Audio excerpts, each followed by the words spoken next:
Welcome back. I hope everybody is doing well. Again, I'm pumped to be sharing with you all another incredible guest. I'm sure he's just going to bring a fascinating story. And just a reminder, if you've enjoyed the content so far, if this is something that you're kind of into, then please hit the like button and of course subscribe. It's completely free, folks. It's free. So anyway, today's guest, an amazing man that has influenced thousands of men through their career. There are certain people that, they just don't have to demand any sort of people's attention when they come into the room. They just get it because of the way they are, their leadership qualities, the success that they've had. They're like a moth to a flame. They just draws these people in. So today is going to be no different. This incredible athlete / coach was the winner of a national college championship as well as a Super Bowl. This multi-sport athlete and multi-position sport athlete went to the University of Texas. Our guest played baseball there and football. As a football player, he was all conference on the offensive side of the ball and the defensive side of the ball. I mean, that's just crazy. I can't wait to hear the story, though, of that transition from player to coach. This coaching career was extraordinary. Coach Alan Lowry, as a professional coach in the NFL, spent 31 years coaching there, all right? And 38 total in coaching. That's almost 4 decades of coaching. That's just unbelievable to me. All the while, he's paving a way for his players to have success under his tutelage. I'm going to just say this, I had never played for Coach Lowry, but I knew who he was. I knew about him and his legacy. He had such a high regard about him that I couldn't wait to actually talk to him and actually kind of hear some of his mindset with coaching. So today, Coach Lowry, I'm sure his players can think back to the time in the rooms when they were listening to him. They can go back to those moments and draw from him still to this day. I'm excited today to hear from Coach Lowry. I'm excited to hear what his takeaways are. So let's kick it with Coach Lowry.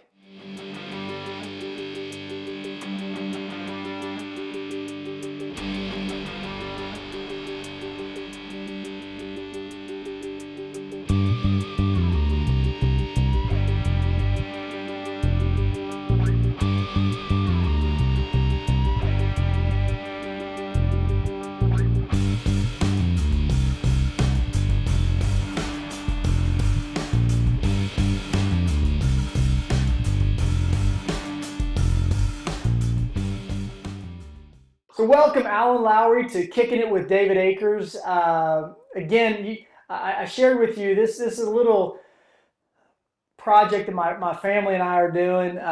We've enjoyed speaking with some incredible folks just like yourself that have incredible stories. And I think there's some takeaways in life that we can have, especially meeting people like yourself that can kind of navigate us on some of the perseverance that they've gone through, and then obviously the success that not only these people have had, but like you've had in the athletic rank as well as the coaching, and doing a little bit more research into you. I hope to discuss a few of these things that I was kind of taken back on. We're going to kick this off, pun intended, kind of with your background. But prior to that, the one thing I'll say is this. I did not know that you were not only a multi-sport, but you were a multi-player or position athlete when you were down at the University of Texas. I knew your offensive side of the ball and defensive side of the ball. And as much as I've talked to you, I didn't know you punted. I knew you were a special teams coordinator, but I never knew you punted. So that's kind of funny. But if you would, and holder as well. Did you snap? So I punted, held, a little bit of everything. Well, I did this intro before you got on, and kind of tell some of the incredible, I guess, stats of you. I mean, without just going down a boring list of all the amazing things, but Can you kick us off back to your background and where you grew up, the type of environment you were around, maybe the sports and all that? Just, back to when you were a kid. Sure, I grew up in Irving, Texas, and I was very fortunate. I had great parents, but both of them passed away way too early. And so I was very well backed by them for all of the athletic stuff that they wanted me doing everything. And so I have two brothers, and so all of us did just about every sport. And my mother was probably the biggest fan that anybody could have. And then I happened to be good enough to get a scholarship to go to the University of Texas. And there I played football and baseball, and was fortunate enough to make all conference my junior year as a defensive back, and then make all conference my senior year as a quarterback. And go ahead. Well, you just kind of skipped through your entire 18 years for me. Sorry. Let's go back to okay. You got a scholarship, but did you grow up only playing baseball and football, and your parents were a huge support of you, but were there siblings, and what was that like? Kind of getting and defining who you were at such a young age that propelled you into who you are as an adult. Uh, I'd have to say it was my mom and dad who raised us. I mean, we were in church every time the church doors were open. Our family was at church. I was raised by them, in a Bible believing home, and we were backed by them every possible way you could be backed to try things, to do things. In high school, I played football, basketball, and baseball. And my dad traveled all the time, but only missed one of my games ever. So he would always get back to see my games. And the only time he missed a game was because my older brother was playing his senior year at college, and we happened to play on the same night. And because it was my brother's senior year, they made the decision they were going to see all his games his senior year. And so they missed one of my high school games. Well, that's phenomenal. I couldn't imagine catching every game as much as we want to as a parent. It seems like we will miss some games. What did your dad do that he was on the road all the time? He was a safety supervisor for trucking companies. And so anytime they had an accident, one of their trucks, anything like that, he had to go investigate it. He had been a highway patrolman before he had that job, so he was used to investigating accidents and doing all of that kind of stuff. So he would have to travel all over everywhere. And then he gave a lot of safety seminars and things to the drivers, and talked to them about how to be safe on the road and all those kind of things. So he traveled a lot. He made sure he was back every week. Would you think that the work ethic that you came through as an athlete that obviously changes into your coaching, but do you believe that foundation started from seeing your dad? Obviously, he was on the road a lot, but then it wasn't just like, all right, I'm just going to take it easy coming home. I'm going to force myself back home, see my kids, and be able to juggle it. Was that something that really stuck with you as not only as an athlete, but a coach and maybe even to fatherhood yourself? No doubt about it. My dad was a big inspiration for me, just being able to see how he did those things, and also see, he was on the deacon board at the church. He did a lot of different things that way. So he was a big inspiration to me. And then, of course, growing up through all the sports that I played, I had a lot of coaches that were instrumental in me becoming a better player, getting the opportunities that I had to play the sports. Who do you think was your most influential coach during those times? It could even be in your professional career, but who do you think was the most influential coach on you as a person? Uh, I'll give you two. The first one was my coach my senior year in high school, Ken Dabbs. And then Ken went on and had a great career at the University of Texas. He was a recruiting coordinator who, he recruited Earl Campbell and all these guys to the University of Texas. But our senior year in high school, we had the best team that Irving High School had ever had in the history of the school.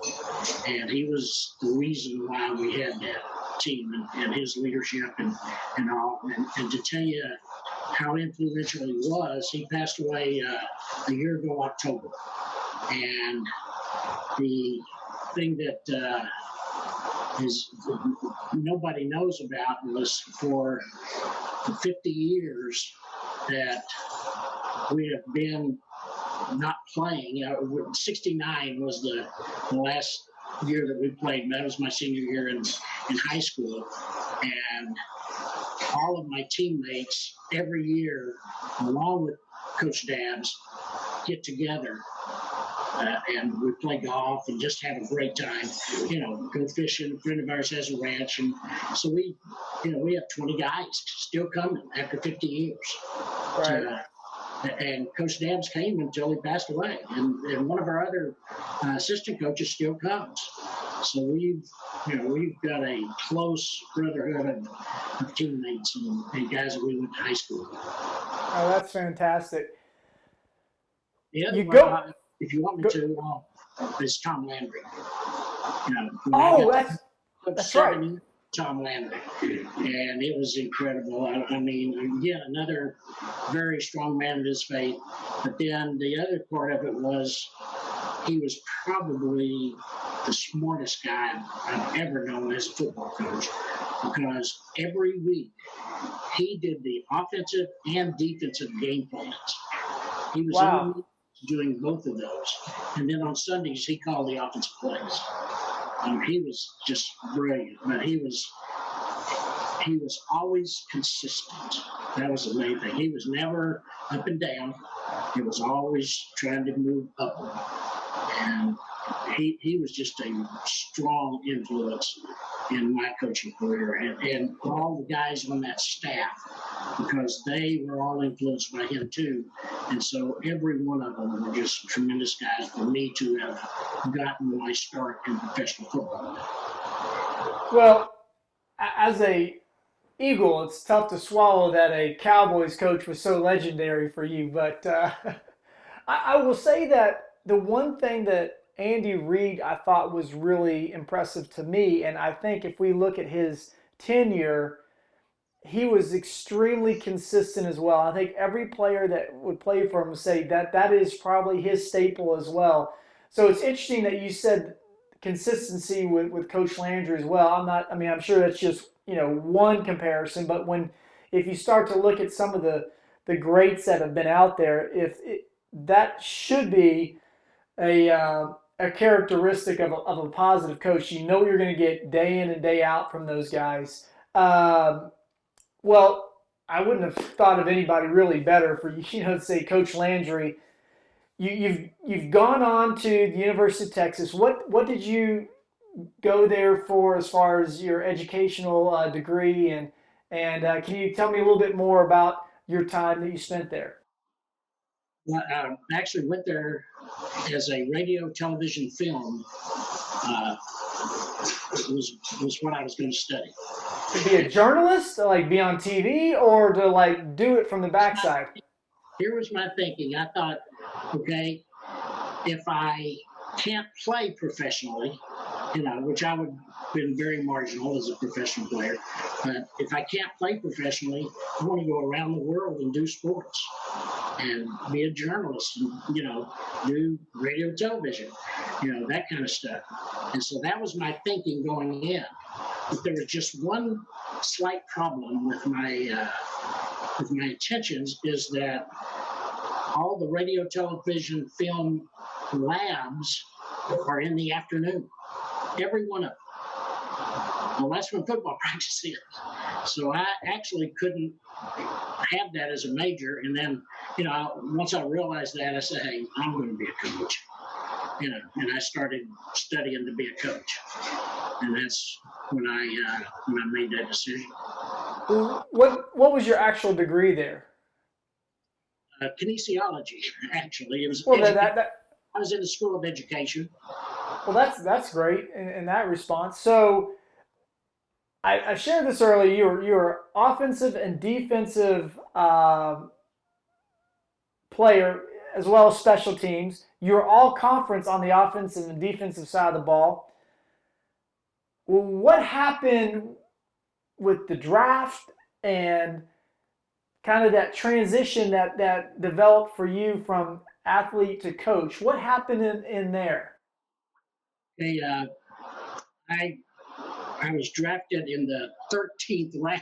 If you, back when the draft had, they went all day and all night. And For those that don't know, we have 7 rounds right now. Okay, so 13, we're almost doubling that. But hey, you got drafted. I didn't. So go ahead. but I got drafted by the New England Patriots, and it was Chuck Fairbanks had become the coach there, and so he was possibly going to run some wishbone offense. And he had Jack Meldren, who was a quarterback at OU, and then me, that he drafted that year. And or he drafted Jack the year before me. And so I went through the draft, and I was getting ready to go to the first minicamp. But I was playing baseball in college. And our coach wasn't real excited about our throwing from the outfield. Now, the accuracy of our throws and how well we threw from the outfield. So we did it every day.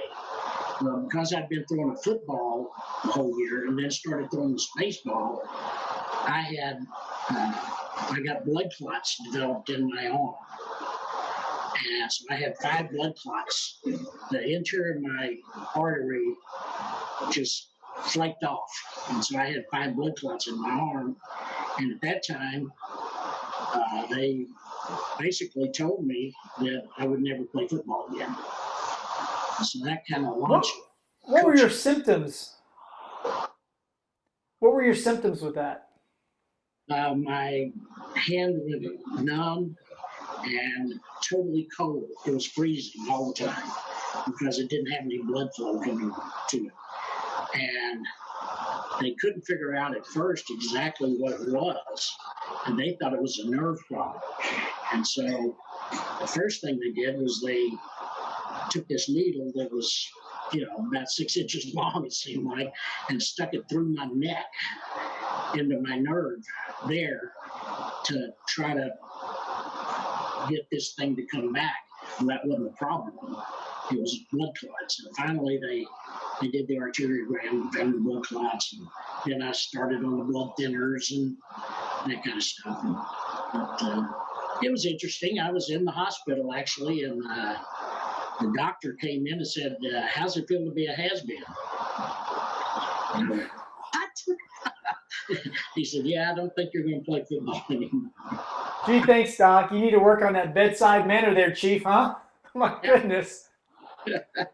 So that one, it was an interesting way to find out I wouldn't be playing football. But it did propel me into coaching. And just like everything, there was a reason for me to get into coaching early. If I, like I say, I'd have been a marginal player, I might have played, who knows, 3-4 years, maybe, whatever, if I'd have gone into the NFL. But I got into coaching early, as a graduate assistant right out of college. And because of that, I was able to coach 7 years in college and 31 in the NFL. Because I got started so early in coaching because of something that looked like it was so bad. My arm being good. Now, I thought about this in just easy numbers. 30, basically 4 decades worth of coaching. Have you ever thought about the number of players you actually have coached? I never It's been a lot. I know that because used to, when we started training camp, when I went to the Cowboys, we had over 100 guys in training camp. Mm-hmm. We always had lots of, up to 120 guys come to training camp. We would have, one time we had 10 days of rookie camp. Now you don't have any of that. You don't get any of that. Well, we didn't have all of the off-season mini camps and all of that stuff either. So, but we had a lot of days of rookie camp, and the reason we had that rookie camp was they were afraid that year, and they were right, that there was going to be a strike. 87? And so, I was coaching receivers, and I had 20 receivers. Wow. Just because if they had the strike and they brought in other players, they wanted to know the other players. Through those players and through your tutelage, and this is, I'm not trying to put you on the spot with this, but is there a player or two that stick out in your mind that you've coached, whether as a whether wide receivers or special teams, wherever you were, that you're like, there was something a little special about that person, more so than others. Maybe their attention to detail, their understanding of the game, just a little bit of their understanding and their physical ability to go out and have success. Is there a player that or two that just stick in your mind and like, this guy had something special? And a bunch of them, actually. And, that's why I said putting you on the spot to find out one or two of these. The first one I mentioned was Bill Bates. I don't know if you remember Bill. Sure. He was the first Pro Bowl special teams player, and I got to coach him. And he was a special teams player. He was really good and just a great person, and then, through the years, with so many at the Dallas Cowboys, I coached the tight ends there, and I had Doug Cosby, Billy Joe Dupree, Jay Novacek, people like that I was able to coach, and they were all just special players and people. And then when I went to the 49ers, I never actually coached him, but the most favorite guy, the most fun to watch guy was Jerry Rice. And the reason was because of his work ethic. Mm-hmm. Mentally, he did everything. His detail, everything you could think of, Jerry, I'll give you one example. Every day when the defense was working and Jerry could be on the sideline taking a knee and resting, okay, he didn't do that. He took the first 3 plays against the defense every day and then came over and grabbed me and had me throwing balls to him at every different angle you could think of, working on coming out of a break, catching the ball at a different angle. Every day he did that. And, he was really amazing. But on that San Francisco team, we had a lot of guys that way that were very into what they were doing. In fact, I've always said this, on the very best teams, I think the players take control. It's not up to the coaches to control the things. And it's San Francisco special. Those players, they control it. They didn't let anybody get out of line. There was a way that we did things, and everybody did it that way. Jerry, every time he caught a pass, scored. Didn't matter how far it was, he scored, turned around, ran back to the huddle, and we ran the next one. He was in phenomenal shape. I used to watch his training regimens that he would do. It's just absolutely ridiculous. But, it's interesting, the mindset of scoring every play in practice, preparing yourself, setting yourself up for success instead of just half-heartedly, just always doing that extra. With that, you made a move from the Niners to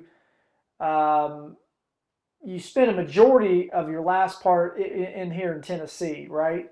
At what point did you kind of shift to more special teams? No, I started as special teams coach, but I coached special teams and tight ends. at the Cowboys. And then one season I coached the wide receivers and then went back to special teams. Gotcha. Under Jimmy Johnson at the Cowboys. And then, I coached special teams and tight ends at Tampa Bay for 1 year. And the first time I really just coached special teams was at the 49ers. And Gotcha. I just coached special teams there. And then when and what year was that? Because is that a transition that the NFL started, kind of moving from guys that kind of were doing multiples to saying, okay, we got the O&D coordinators and now we're going to add this special teams coordinator as well? I just think that's the way San Francisco did it. Okay. Team still kept the special teams coach doing another position at times. But that was how they had always done it, and they continued that. So, and I was good with it because it gave me a lot more time to be a better special teams coach. Absolutely, I believe that there's kind of this thought process like, well, it's just a kicking situation, but people don't really understand the hidden yardage that, you're talking about a change of possession, flipping the field. There's not a bigger play. And I remember, John Harbaugh well, but he would always say that it's the biggest play is the punt, because you are changing that possession, and literally the amount of yardages that are change. If you can just gather that hidden yards, 5, 6, 7 yards difference from what you are doing versus what your punt return is having to do, it can make a significant difference week in and week out. And then by the time the year's out, to me, I'm still dumbfounded by why high school and colleges really don't emphasize more on the special teams aspect, to be able to kind of almost do a little bit of Beamer Bowl, if you will, or Beamer Ball, how Virginia Tech used to do it. And some seem to do a little bit of that, but it doesn't seem like it's all in, and we're gonna really work to teach these guys. I see coach things that just make what little hair I have left pull it out, watching guys getting totem pole running down on kickoff coverage. You always hear it's stay in your lane, and it's not about a lane. If you just stay in a lane, it causes all sorts of havoc. But learning geometry of the game, it's not being taught at a young age to these guys. To some of you all out there that even know why I was even thinking about Coach Lowry, not only I talked about, first off, I'll say this. Do you know when we actually had our first real conversation? I don't know if you remember this. I do, because it was pivotal. Yes, at the Pro Bowl. You're it. That's it. At the Pro Bowl. I remember it well. I enjoyed talking to you then, and got to know you a little bit on the bus riding back from the Pro Bowl. Exactly. And so for me, I've said, you were looked at in such high regard around the league. I never played for you, but I know so many people that did, and they had such incredible words, not only as a coach, but as a person. And then I was fortunate enough to watch you coach my own son, which is kind of amazing. That's a whole, kind of world going 360 and coming back and seeing it from a different perspective. But that same sort of mentality, even at a high school kid, I could see what you were trying to do for these guys. And I don't think at times some of the guys at the high school level knew how much knowledge you were dropping in on them. But later on, I think they'll be able to come back to it. And there are certain people, because of their success and how they carry themselves, can demand the presence in a room without really saying anything, because of just the accomplishments. And Coach, you're obviously one of those people. And so for me, watching my son learn punting, kicking from you, learning the basics of special teams, because he came over from a soccer field. But I would say something similar to what you'd say, and he would go, "Yes, sir, coach. Yes, sir, coach." To you, "Yes, coach. Yes, coach. Yes, sir." To me, I get the eyes rolled of like, okay, I didn't have any success at this either, kiddo. But that's just because the absolute respect that he had, but I know that the others did as well. And to be able to have that at a high school level, and you were just doing that fun as a retired coach, um, to me goes back to what I had heard prior to our conversation on the bus over in Hawaii. So as a dad, I can go back and say thank you. As a player that I never got to play for you, I just had heard just absolutely amazing things. Um, I we talk appreciate that. about the best That's athletes, but you switch teams a lot, right? I mean, that's just part of our business. I played from the, I started off with Carolina Panthers, Falcons, Redskins, NFL Europe, Eagles, Niners, and Lions. It's hard to stay one place forever. You've been all over. During those times, you had, you won a national championship, won a Super Bowl. The only thing you did not win a state championship in high school football. we were Neither going did to. I. Yeah, we had a chance to, but no, we ran into a really good football team. So, What do you think some of your highs have been, and what kind of, obviously I'm talking about championships there, but is there something at other times that had nothing to do with that, but professionally? And then maybe let's go down the personal side as well. say that one more time. I'm sorry, I couldn't. Well, think about some of the positives the highs you've had in life professionally. It doesn't have to be the championships you won, but just on the professional level, because you've been on a lot of different teams and had successes with different teams. But that level can be looked at. Well, you won the championship, so that's it. But it may not be that for you. But professionally, what was some of those things maybe for you, and then personally? No, of course, winning the Super Bowl is what everybody wants to do. And the year that we were able to win the Super Bowl with the 49ers, but, I went to 4 championship games and 2 Super Bowls. So we didn't win the one with the Titans. Those were really good times for me. But as I look at myself, I see myself as a teacher. Okay, so my deal, I love making game plans, and I love putting in the game plan and teaching it to the players, and then trying to get it to work themselves. And when it did, that was very fulfilling for me. Was to have a game plan, put it in, players executed, and it works themselves. And that was always fun for me. I love the competition. Before we get to one specific game plan, well, what a game plan, but a call. Are there any certain calls or plays that make Alan Lowry synonymous, or to you, like, this is a play that, I would always call. Now, I do know this. Anytime I played the Tennessee Titans as a player, we were always watching out for the fakes because you ran a ton of different fakes with you and Jeff Fisher. But is there? Fakes, thank goodness.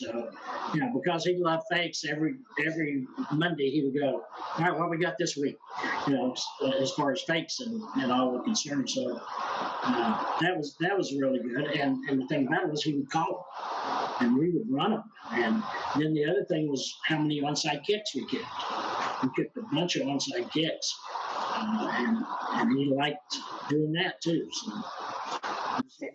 I like I like that thought process personally. As a kicker and a punter, you people see us and they're like, oh, you do well in this, but you got to understand, and this is what I try to tell people. I'm only as good as the 10 feet in front, or the 10 people, the 20 feet in front of me protecting for us, right? The snap, the hold has to be right. You have to have the line blocking in unison with each other, right? If the wing shoots out and leaves a gap for the jumper, or stays in for the jumper and lets the guy, I mean, there's so many different moving parts there. However, kind of looking at it as a whole, if you can run a fake, run an onside, and run like maybe a fake punt as well, even if it's in the preseason, I always thought that was a great way to kind of slow the rush down and buys you more time. Even if it's not successful, It actually is. And I don't understand why some of these coaches, they don't understand, oh, we're not going to run a fake here. We're not going to coach. It's not always about, yes, you want to score or yes, you want to get the first down, but they're like, wait a minute, you're you're ready to do this? And kind of takes me to a story. I was playing in the NFC Championship game against the Falcons. And at that time, Joe DeCamillis was special teams coordinator for the Falcons. Joe. And great guy. He actually helped me a lot in my career. We ran a fake and we weren't even successful with it. It was a fake field goal. We ended up winning the game, but at that time, the loser of the conference championship would go over to the Pro Bowl, right? And at that time, I get over there and Joe's there and he's saying to me, when we knew that we were kind of on our heels was when you all ran a fake against us. And it wasn't that, oh, we didn't stop it, because they did. They just said they're willing to take everything and throw it out the window, and we better be careful because they're giving us everything. And he said at that point, it kind of changed their thought process. And I thought that was interesting. Again, we didn't even get the play to have success, but we ultimately had success with it. I think it goes back to what you were talking about earlier when you said that every time that you played us, you spent so much time working on fakes because we run a lot of different fakes. We only had one fake in each week, and we didn't have to work on it that much. But the other teams playing us had to work on fakes all week long. And so that was a plus for us to be able to, we would only have two fakes at the very worst, one field goal and one punt. But if you again, goes back to consistency. If you're consistently working on one or two different fakes, continuing to have that part of your implemented time frame, the players realize that consistency. Hey, we're going to work on this. We're going to have this development and be able to know that it's always in your arsenal, I guess, right? Well, the players love running. They love putting them in. They love running them, and especially when they're successful. They just love it.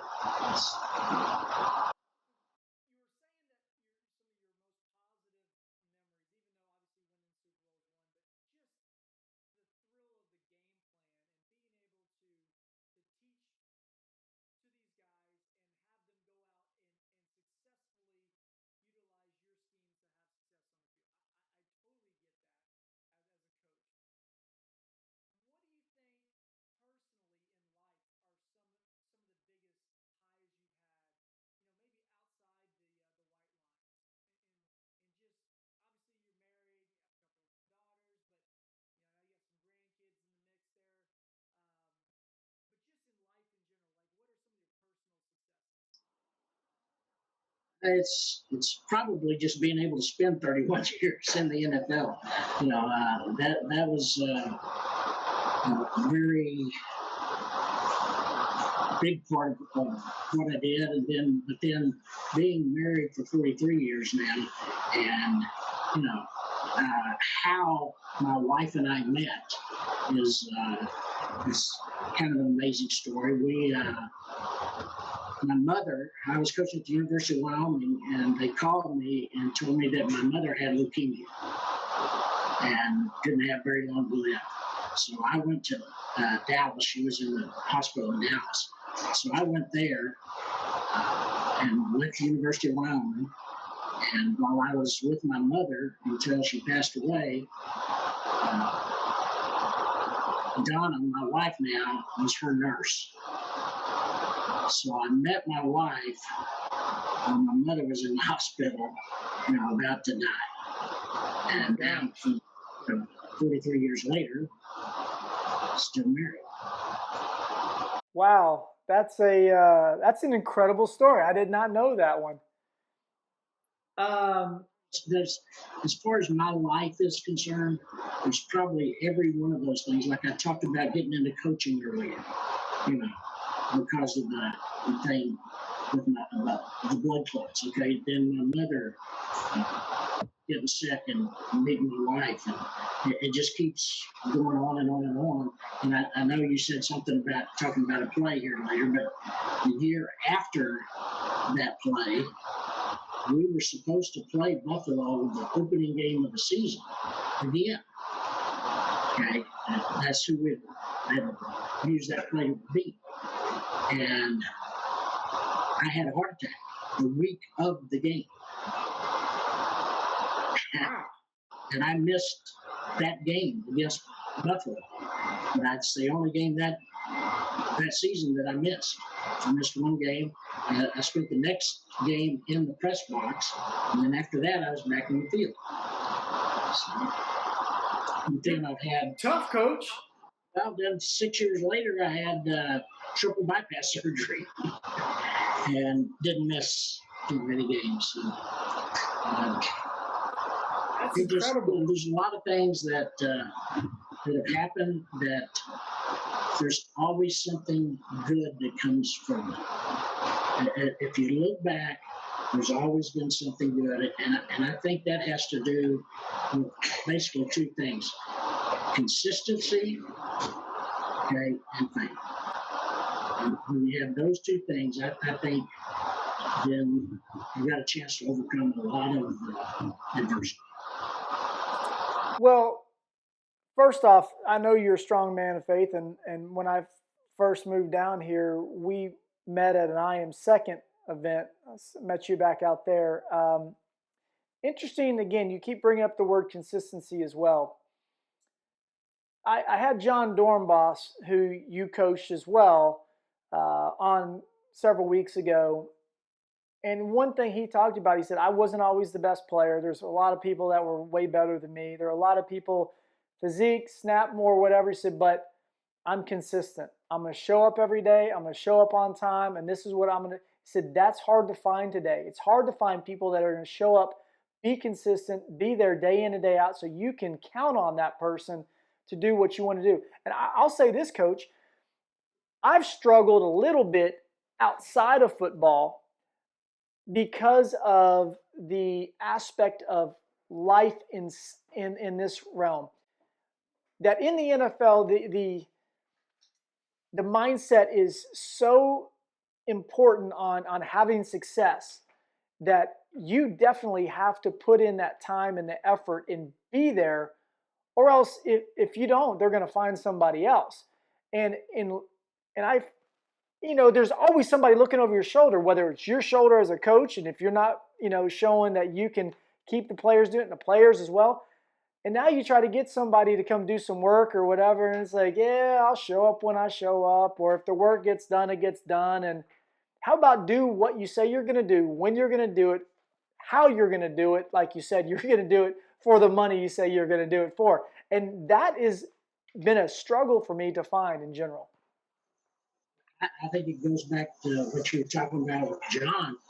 The guys who actually do that, who have the consistency, who have the right mental attitude, who approach things the right way, they're the guys that have the long players. Because like you said, he wasn't the best athlete or that kind of stuff, but he had a 13, 14-year career because of his mental approach and his consistency. And he was able to have the right mental approach for him. And then other guys, like I say, like Jerry Rice and all, their mental approach was just amazing. But then I've seen so many guys that had so much talent that didn't make it past 2 or 3 years. That if they would have had a different mental attitude or more consistency in their work ethic, they could have played probably as long as anyone. When you watch guys like Jerry Rice who actually have the physical talent and the right mental aspect and work ethic for that consistency to come together, that's the results you end up with. Myself, I would like to say that, and I would say this to John Harbaugh, who was my longest position coach that I had, longest tenured. He was my coach for 8 years. I basically told him, I was like, Coach, I never want to act like I've arrived because I know you can cut me tomorrow. Matter of fact, when I would drive across from New Jersey into Philly, we had to have an easy pass to go straight through, or at that time it was about $1.25 you paid, and you'd pay it and go. And he said to me, "So how did you end up getting the easy pass?" I was like, "Coach, I can't get an easy pass. I don't know if you're going to cut me. Why would I spend the money to get that, right?" And he's like, "Well, you've been here for 4 years." Like, well, I said, "Well, now it's a thing that if I allow myself to get to the point of comfort that I am already in here and I'm good, then I feel like I lose that edge. That the easy pass is a subliminal message, if you will, for an unconscious decision about just saying, oh, I've got it now. I can't be worried about my job." When you have that little bit of heightened awareness of your surroundings, of people trying to get your job, then I felt like you kind of stayed a little bit more dialed in. But I see that as a coach as well. But transitioning kind of this thought, I was curious, over the years, have you seen a change in how coaches prepare for the game? Obviously, technology changed a lot, even from when I was playing. We went from beta to VHS, DVD to being streamed, right? And that wasn't really over a long period of time. But you had the Bill Walsh era, which, I mean, those guys put in crazy hours of time. Andy Reid the same way. But then you had the Steve Spurrier era that was trying to make it where it was a 9 to 5 type deal. I'm just curious how you were able to balance a workload that was so legit, but then be that father, that husband that you could be, and be that family man. And what do you think the changes have happened over those years as well in that position as a coach? I think the biggest changes, like you just said, was the technology, just how things were done. And the problem was when you had more technology and you were able to do more things, you spent more time doing it because it was easier and you could get all this stuff done. And so you spend a lot of time doing that. But I think, again, it just goes back to consistency for the family. We did certain things certain days, and like I say, my wife, she took care of everything. She, when I couldn't be around, she raised our daughters and did a great job with them. And we just tried to keep a schedule because we knew that I was going to have Friday afternoons off. So we'd pick up the girls at school and make sure that we spent time with them on Fridays. And then if we had a home game, then on Saturdays I would get the afternoon and we'd make sure we spent time with them during that. What within that, was there anything related with them? Were they into sports? Were they, was there a connection where you could help out in that realm, or was it you were so much into work Monday through Thursday, or obviously Sunday through Thursday, that it was hard to even see them at night?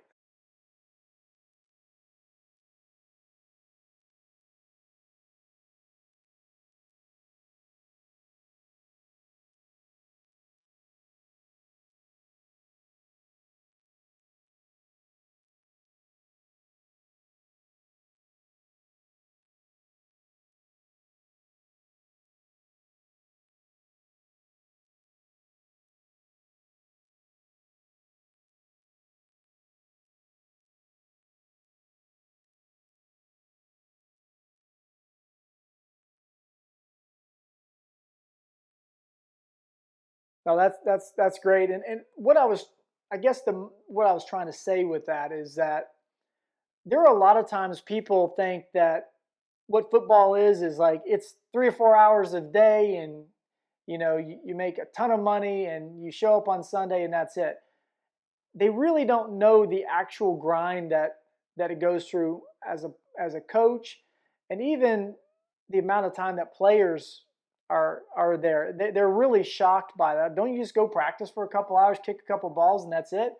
Like, no, it's not that way. And the amount of sophistication that these coaches have and what they're going, and as you're saying, the more technology, the easier it was to do breakdowns and even more minute breakdowns to even study all the different tendencies. And now they have all these analysts that can go in and see what the data is saying that as it's being put in and actually give them on the fly decisions of what to do in game situation, which is just crazy to me.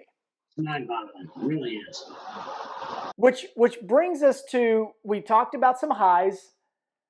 What about some challenges, some really tough times? You've shared a few, I would have thought, with just some of your health situations over the years while coaching and having this stressful season of life for sure. But what about some lows on the professional level and then personally?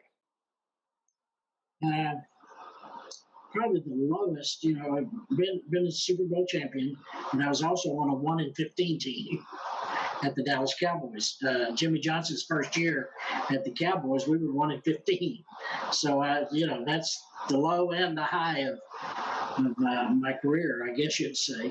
And that was a hard time. But then I was at Tampa, and we only won 3 games when I coached at Tampa. So, some of the years have been really, really hard. So, What maybe personally outside the lines?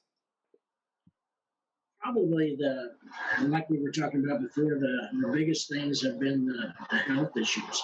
Because family-wise, I've been very fortunate, with my wife and my daughters, and when I have my grandkids, we have more fun with them. It's always a great time when we get to see them. We have wonderful friends that we've met over the 23 years we've lived here in Nashville, and we do a lot with them. So there hadn't been many lows except for the health issues. And I mean, I've had my health issues. My wife's had 5 hip replacements. She's a bionic woman. She is now. But, for us, it's been the health issues that have caused us most of the lows or most of the problems. But again, I'd say that just how we approached it, the consistency and the mental attitude, using our faith, how we approach those situations is what made the difference for us and kept us going. Well, and obviously this has been another tough year. We're coming off with the pandemic, and due to some of those health issues, I'm sure it was tougher to see some of your kids and grandkids during that time. But hopefully we're kind of coming out of the other end of that. And to kind of end up talking about, at the very end, I want to ask you your biggest takeaway in life. But it's kind of like city slickers. If you went back to remember that, Curly talks about that one thing. And for you younger people out there, you got to watch City Slickers if you've never seen it. It's just learn that one thing in life for you that kind of finds your focus. But I have to bring up, and I can remember exactly where I was watching this game. I was a rookie year for me. It was a rookie year for me with the Eagles. We were 5-11, so I was not in any playoff game in 1999. But I was able to play with a guy named Norm Johnson, who played several years in the NFL. He was kind of like my mentor for an entire year with the Eagles. And I was kicking off and doing kind of long field goals that year, but we both lived in the Atlanta area. So I moved back down to Atlanta after the season. I go over to Norm's house. I'm up in his kind of man cave room, if you will, watching the Buffalo Bills and the Tennessee Titans, right? And I know Steve Christie a little bit. I see him pop through a field goal, puts him up. I'm like, this game is over. But you had other plans, and this is what developed into what the Tennesseans know as the miracle, the Music City Miracle. I was about to say the Miracle of the Meadowlands, which is back to an Eagles thing, but the Music City Miracle. And you designed that, but you're not even taking full credit for that. Can you kind of give us that story? I got to play from SMU. I watched SMU beat Texas Tech, where they played very similar And then I just took I went over, actually, I was coaching the Cowboys. I went over to SMU and talked to them, and they talked to them about the play, and then I took it and adapted it to our personnel. And then I had to keep doing that because I had the play in the playbook for 17 years before it was ever used. So I kept having to adapt it every year to what personnel we had because it would change. And so I think when the play came up, see, I coached Steve Christie at Tampa. So here he was kicking what looked like the winning field goal against us, and so then as soon as he kicked that field goal, like I say, we hadn't run the play 17 years, but we practiced it every Saturday. We'd practice it 2 or 3 times live during training camp, and then we would practice it every Saturday. And so as soon as the kick was made, Jeff looked at me and he goes, at that time we called it home run throwback. And so he says, home run throwback? I said, it's got to. This is the time.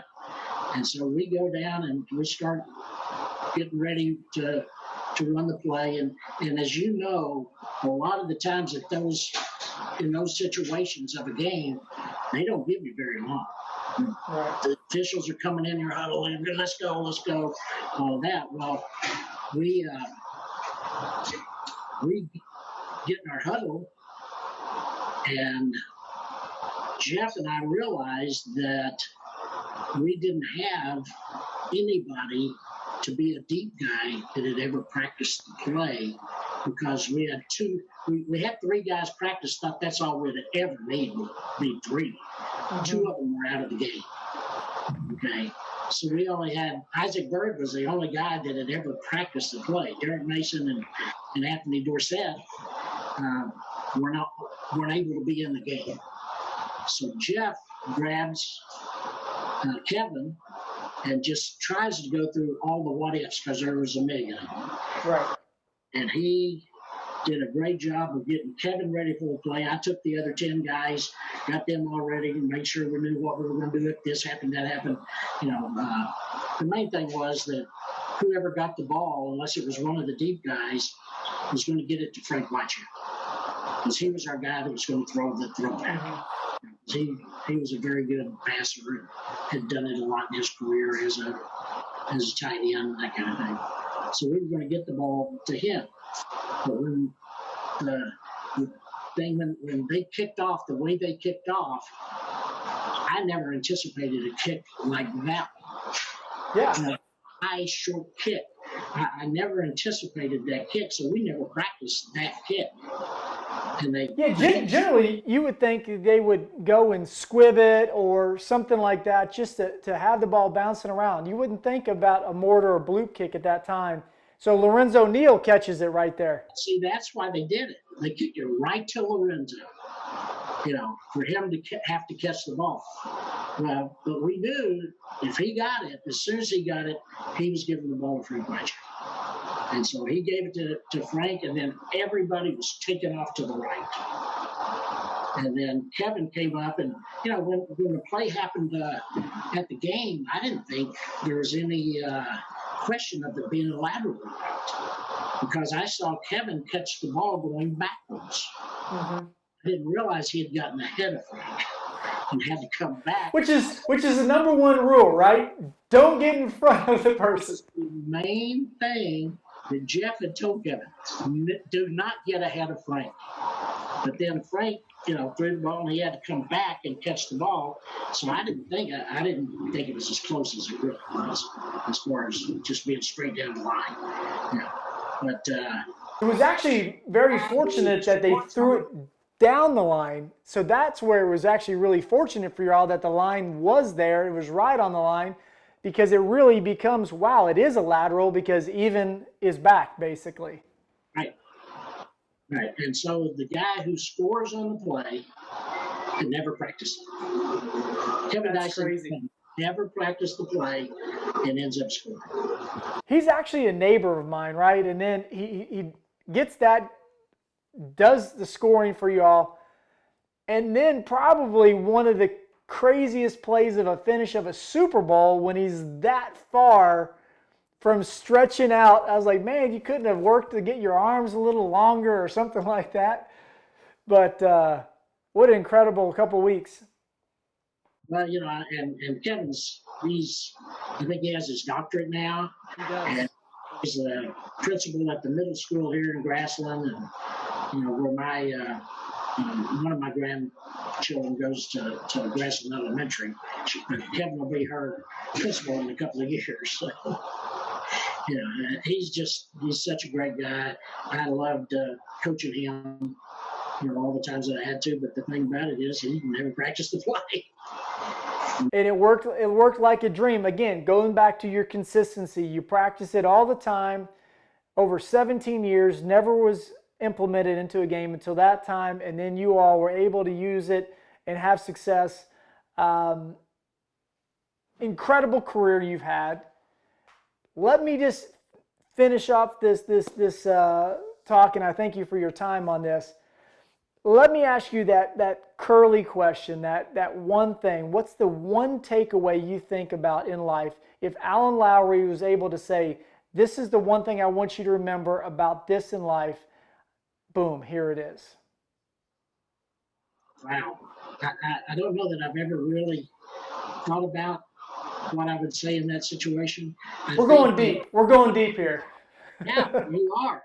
But, I would just probably say a lot of the things that we've already said today about, I love competition, the consistency of your life more than just consistency of a football player. I think it's consistency in your whole life, everything that comes before you, and then again, I've said it several times with my faith and being able to have people around me that I know I can trust, that have like-minded people of faith, that I can know that they have my back, I have their back, and we're all going in the same direction. That's a great word. Basically, what you're saying is you need to be consistent in your faith, with your family, and in your football. That's a simple one. What I'm saying.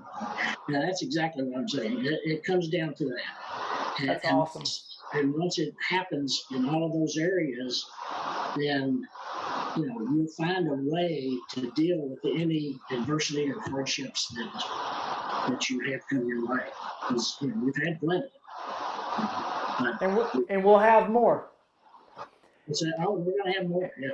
And we'll have more. And one thing I'll just finish with this is that I want to say thank you as a player for being the type of coach that I know you are and were, especially for guys that were able to learn under you and thrive because of your tutelage and have a career because of it. And you don't coach for almost 4 decades if you're not an outstanding or almost extraordinary coach. But then as a father, I'd like to say thank you as well because of the time and the effort that you poured into my own kid, which I think back to parents, what you did for them on the professional and collegiate level. I'm sure they had the same sort of mindset. And it is interesting because I kind of to finish with this is that I had players talk to me before about John Harbaugh, like, oh man, he's such a tough guy. And, that's the one thing I realized with him is he would get on me and we would knock heads at times. But I learned really early on that he really wanted the best for me as a player and as a coach. Once I realized that, our relationship dug in incredibly together, deeply rooted. I could call him today with any sort of need and he'd be there for me. And I know, Coach, it's no different for your players that you've coached over those 4 decades. And again, I just want to say thank you for your time, what you've done on and off the field, and the man that you are. So thank you for kicking it with Dave Akers today. I enjoyed it. It was fun. Thank you. Appreciate it. And thanks to to allow us to dive into your life a little bit and share that one thing: consistency in faith, family, and football, Coach.